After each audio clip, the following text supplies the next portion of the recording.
Israel Gaza war के बीच Iran को बड़ा झटका लगा है। इजराइल के हवाई हमले में ईरान के एक टॉप मिलिट्री एडवाइजर की मौत हो गई है। इजराइल ने यह हमला सीरिया की राजधानी दमिश्क के बाहरी इलाके में किया था। मारे गए मिलिट्री एडवाइजर का नाम सैयद रजा मौसवी था। मौसवी का मारा जाना ईरान के लिए बड़ा झटका है, क्योंकि मौसवी सीरिया और लेबनान में ऑपरेशंस को अंजाम दे रहे थे। मौसवी ईरान के रिवॉल्यूशनरी गार्ड्स कॉर्प यानी IRGC के टॉप कमांडरों में से एक थे। मौसवी सीरिया और ईरान के बीच सैन्य संगठन के कोऑर्डिनेशन का काम देखते थे। ईरान के सरकारी मीडिया ने इस बात की पुष्टि की है। ऐसे में इजराइल के मौसवी को निशाना बनाने से ईरान का मिशन इस इलाके में धीमा पड़ सकता है। ईरानी कमांडर सैयद रजा मौसवी अमेरिकी एयर स्ट्राइक में मारे जा चुके ईरान के अहम कमांडर जनरल कासिम सुलेमानी के बेहद करीबी थे। माना जा रहा है कि अपने टॉप कमांडर की मौत के बाद ईरान आक्रमण सैन्य कार्रवाई कर सकता है। इससे मध्य पूर्व में हालात और ज्यादा बिगड़ने के आसार हैं। इस इलाके में इजराइल हमास युद्ध के कारण पहले से ही तनाव है। हाल ही में ईरान के सर्वोच्च धर्मगुरु अयातुल्ला अली खामेनेई ने इजराइल के खिलाफ जमकर जहर उगला था। इजराइल के इस हमले के बाद माना जा रहा है कि ईरान समर्थित संगठन हिजबुल्लाह या हुती विद्रोही इजराइल से बदला लेने की कोशिश कर सकते हैं। वैसे ही ईरान को सपोर्ट करने वाले ये संगठन लगातार उन समुद्री जहाज़ों को निशाना बना रहे हैं जिनका कनेक्शन किसी भी तरह से इजराइल के साथ जुड़ा है।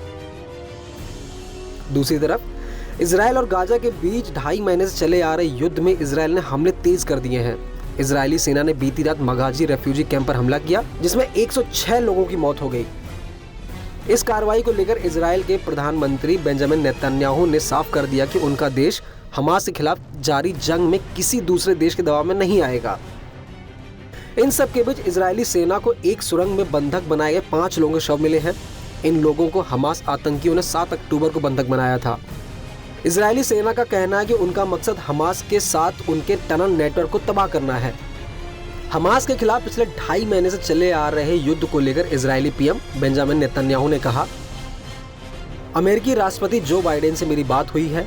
मैंने उन्हें बता दिया है कि इजराइल इस बार अपने टारगेट को हासिल किए बिना जंग बंद नहीं करेगा।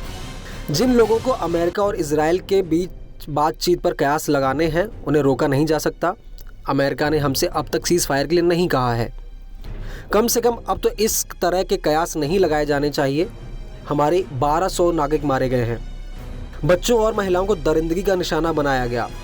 अब गाजा में जंग तब तक नहीं रुकेगी जब तक हम अपने सभी टारगेट हासिल नहीं कर लेते। सबसे पहले बंधकों को छुड़ाएंगे और इसके बाद हमास का पूरा खात्मा किया जाएगा। मैंने प्रेसिडेंट बाइडेन से कहा है कि जब तक पूरी जीत हासिल नहीं होगी, इजराइल रुकने वाला नहीं है। अमेरिका को इस बारे में हर चीज़ बताई जा चुकी है। कोई दूसरा देश हमें आदेश नहीं दे सकता और ना ही हम पर दबाव डाल सकता है। इस वीडियो के बारे में आपका क्या कहना है, हमें कमेंट करके ज़रूर बताएं और ऐसे ही वीडियो के लिए बने रहिए न्यूज़ 18 हिंदी ओरिजिनल्स के साथ।